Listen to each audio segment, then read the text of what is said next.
And I think this week, it could be opposite this week. I mean, depends on do you remember going back in the preseason in the early part of the year, teams were talking about the Giants having arguably, possibly as good a defensive line as anybody had in the NFL. They got a lot of talent. Yeah, and it's kind of leveled off. I mean, now I couldn't believe it. I think I was listening to probably us. Yeah, probably you guys. It might have been Bigsy with Mully and them, and he made the comment that the only team that's worse giving up run yardage on defense is the Giants. The Bengals.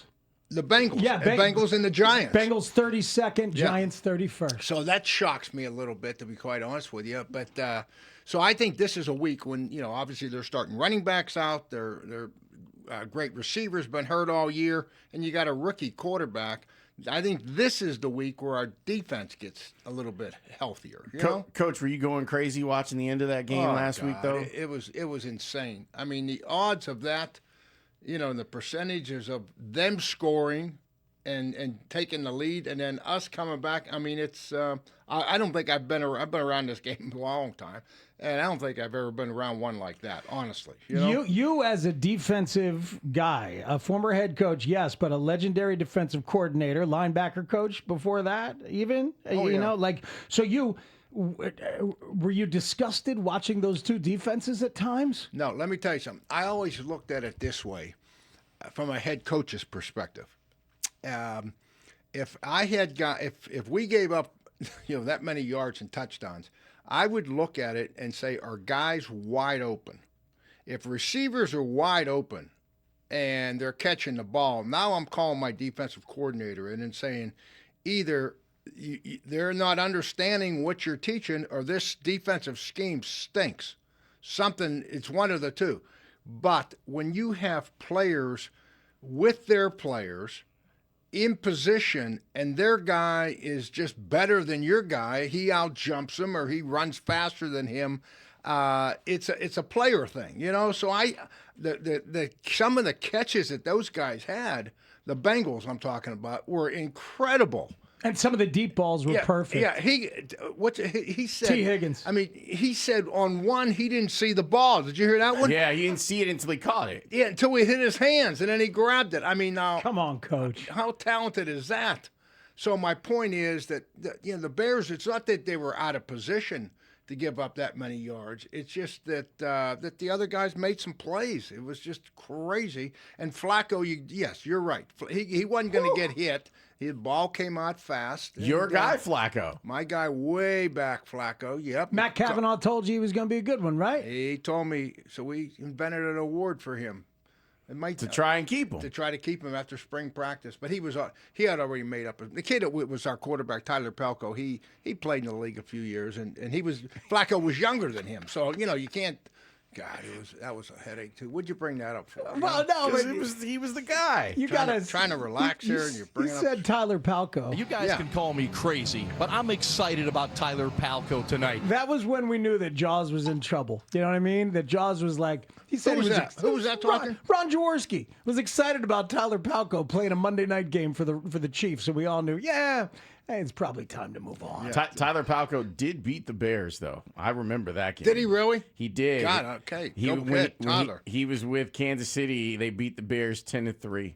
And that was a good Bears team that he beat. Oh God, I forgot that happened. That's brutal. There you go. But he was a good player, Pitt too. All right. So that's interesting. Yeah, it makes sense because after that game, like I wonder if Dennis Allen was pissed at his players. Like, what's the perspective when you give up that much, but you feel like your scheme is okay? Disappointed. You're not pissed. Wouldn't be the word that I would be. I mean, you are deep down, but you're disappointed.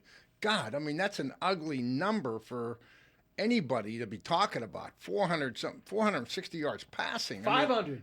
Oh God, that's just keep piling on. But it's so that's the tough thing. And we did get a little bit of pressure. I tell you, Booker, comes up with the play every time. He's been doing that since he was a rookie in preseason.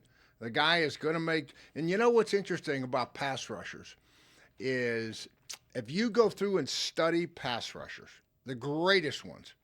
And I've studied them from the Richard Dents to the Jason Taylors to on and on. So Micah Parsons. Okay, no, I didn't study him, but the guys that I coached, okay, the guy Charles Haley's, the great players that I coached. Here's the deal. Aaron Donald. Probably, yes. I'm doing a video tomorrow. They're retiring as jersey next week in Pitt Stadium, so I'm going to do a nice little video for them. And anyway, they're playing Notre Dame.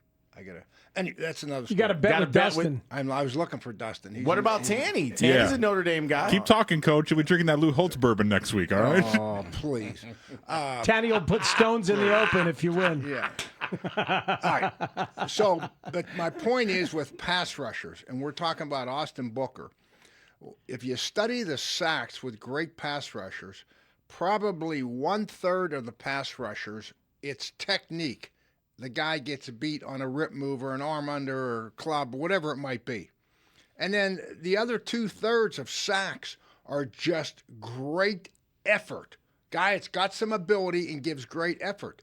And every time I see Booker come up with a sack, he's halfway blocked. He spins inside. You know what I mean? He's just reaching and grabbing and fighting. You know what I love about that sack? He said that he studied on film that tackles Orlando Brown, right? Orlando Brown Jr., He said Orlando Brown, that once he gets going outside, that you can push him. You can push him. Take the momentum. Take the momentum. So he studied it, and he was waiting for it. And as soon as he saw him move that way, he's like, oh, I got him. And he used the left arm and did the move. That's the old Reggie White move. Remember, Reggie White would run him up the field and then just club him and come up underneath him. Little hump move by Reggie White. Nobody did it better. Before Chicago takes on New York, tune in Sunday from 9 until noon for your local Ford dealers pregame show right here on 670 The Score. Olin Kreutz and Mully will get you set for the game. Then immediately following the game, they'll have instant reaction on the postgame show presented by TimberTech Decking and Railing and Arturo Tire. All of it can be heard on the Score on the Odyssey app. I am told that Big Cat is going to join Mully and Olin because Patrick has the day off. So Big Cat Williams. Yeah. That's Great. excellent. Biggest cat I've ever seen in my life. Great. I think he's doing a little coaching somewhere. Tony Wise told me. Tony talked to him, I think, not long ago. I think he's doing some coaching somewhere up in the North Shore. We played some sound of you from the morning show about your guy Theo. You really liked what you saw from Theo Benedette on that game, huh? This whole offensive line moving people around. The whole offensive line, but Theo, if there was a debate, that play where he drove the guy and knocked him out of bounds or whatever, that one play right there would be enough to say you're our guy, because they're all struggling on. None of them are polished pass rushers. If you get up against a great pass rusher, you're gonna have to give them all a little bit of help, in my opinion. I don't care what tackle's in there, Ozzie or Braxton Jones or whoever. You know what I mean? So. So the difference for you is what do they look like in the run game and what's their effort level? Yep. And I think he separated himself on that one play. I'm serious now. That gets people's attention. How about Darnell? Oh, yeah. He kind of all of a sudden caught fire, huh? He's been playing pretty well. The last 3 or 4 weeks, he's really dominating some things, which you would expect. We talked about that when he wasn't, and we were saying, right, what's going on? This guy's a 10th pick of the draft. You're talking about all these first-round top 10 offensive tackles that are dominating. We're not seeing it. Well, all of a sudden, he's got it together. That's fantastic. No, the whole line, you're right. The whole offensive line's kind of come together. So why do you think this is a possible get-right game for the defense? Well, that Dennis Allen and his guys, they can have a defensive show. Yeah, I think we're going to match up. There's no Higgins or Chase or any of these guys on this team. I mean, we're going to match up well against their receivers with our defensive backs. And you got a rookie quarterback, and you don't have a great running back. Now that Scadaboo's out, Devin Singletary's the guy. Yeah, I mean, you don't have a back that's going to scare you to death from the standpoint of, oh boy, if we get out of our lanes or something like that. So I think this is a good week for the defense, for Dennis to get up there, pressure sometimes, back off sometimes, confuse the quarterback sometimes, mix it up a little bit. Lawrence, you and I were talking last hour with Grote about what Dennis might do. I was thinking that he'd be aggressive and try to confuse the kid, but you were thinking. I was thinking that you confuse him by dropping 7 and let him figure out where some open guys are. Well, and let your you could. Your 4 rushers go up there and do their job. Yeah, I don't know if that's going to happen. enough for me. You know what I mean? I mean, Sweat's come on. Last couple of weeks he's had a sack. 3 weeks in a row. Book. I mean, they'll give you a little something, but to me, we're not a dominant rush 4 pass group. If we really want to get after the quarterback, we got to bring more, in my opinion. I think this will be a good week to bring more. And the turnovers, guys, I was looking at this. How about this? In the Bears' 5 wins, we have taken the ball away 18 times and only given it away twice. Man. That's what I got. Plus 16. That's insane. In 5 wins. Coach, that's really that's good. off the charts. So I mean, we get some turnovers and we get points off of them. What I think I added up 46 points or something like that off of turnovers. So we are getting, we're putting the ball in the end zone and we're not giving it to them. Caleb and the guys are protecting the football and there was improvement, and then I'll be quiet here a minute. Not maybe perfect. Hey, Coach, don't be quiet. It's your segment. We'll struggle if you're quiet. But here. we cut down the penalties. We cut down the penalties to 7. Right? We've been in the double digits. Obviously, we came back and we got turnovers. Our red zone was a little better than it's been. So situation football wise. It was an improvement. It was an improvement in addition to getting a win. So there's a lot of good things here that people don't talk about. The special teams, we got to get scored away. I don't know what the heck was going on there, It seemed like it was a rough day. You used to do that for a living. What went wrong on special teams? On the kickoff return, you got to get off of blocks. I mean, the guy's not, the minute that somebody blocks you, it's eyes on the target, hands on blocks. Meaning, okay, eyes on the ball. We're always watching the ball because we don't know where it's going to go. So we're running like heck, and we've all got to make sure that we are getting off the blocks the same direction. So, all it takes is one guy. Everybody slips their block to the right, and one guy slips his block to the left. I mean, guys get hurt that way, and now there's a gash, and guys get knocked down. So you got to get hands on blocks, and now you got to get off to the football, to the football, to the football, to the football. I mean, that's... So it's not like you dictate which side before the kick, but once you see where the runner is, you get off to that side. Right. You know where we're going to kick the ball. He'll call it in the huddle. He'll say deep right, deep left, wherever he's going to kick it. But a lot of times, as we know, these kickers, that's not where the ball goes. So you better see where it's going. Don't assume anything. And then you're going to avoid the defender to the side of the ball. And we just got hung up on blocks a little bit. Then the field goal, was just, leakage inside. I mean, no, it was just not a good day for teams all the way around. Could have cost us the game. Would Cairo kick for you this week? He got one blocked, and he had an ugly miss that got brought back via penalty. He got Jake Moody on the practice squad. Yeah, the block wasn't his fault. The miss, I don't know what. I mean, that was like not even close. It was strange. Yeah, and you got to have some of this. We talked about this last week. The stars are lined up right. The deal is to take advantage of it. I mean, think about that. They block the field goal, and they get called for being offsides, and then we get a touchdown. So you can say, oh, they get a break here. Well, but then any break that we get, here's the key, we are taking advantage of.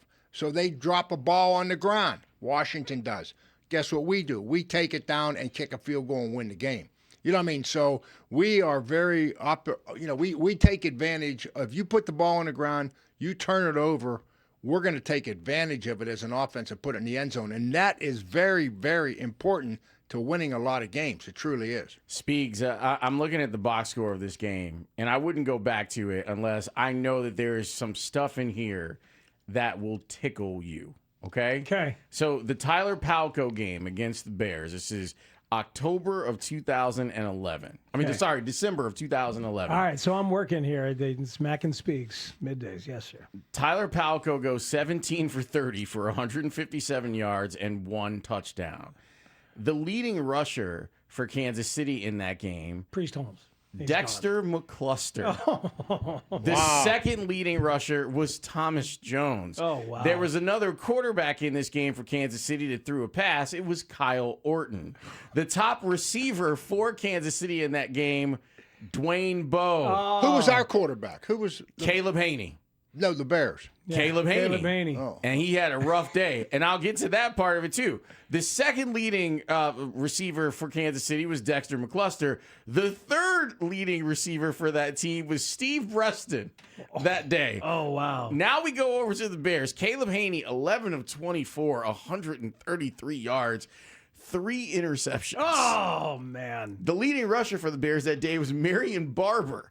14 carries for 44 yards. Old Cowboy, yeah. Did he go out Khalil of Bell bounds? got 34 yards in that game, and Wow. Matt Forte only had 5 carries. I think that was a week he was hurt, Or maybe. coming back, maybe? Yeah. The leading receiver for the Bears that day was Johnny Knox, and then Kellen Davis, and then Devin Hester. Oh, man. So many parody songs running through my head. I know. I mean, you did the Dwayne Bowe Connection. Connection. Someday, my dream was that someday we would find it, the Dwayne Bowe connection. Then we can set Roy Williams free. That was my dream at the time, Coach. Hey, Coach. Hey, how about our running back? How about my man? Monangai. Monangai. It's your guy. Go, my guy. Oh, I've been beating his drum. I'm telling you. You love it. I love it. And here, you know what surprised me? What? Because I've said it on this show with you guys 10 times probably. He's a 3 or 4 yard guy. He's going to basically hold on to the ball. He'll block on pass protection. He gets it. Tough guy winner.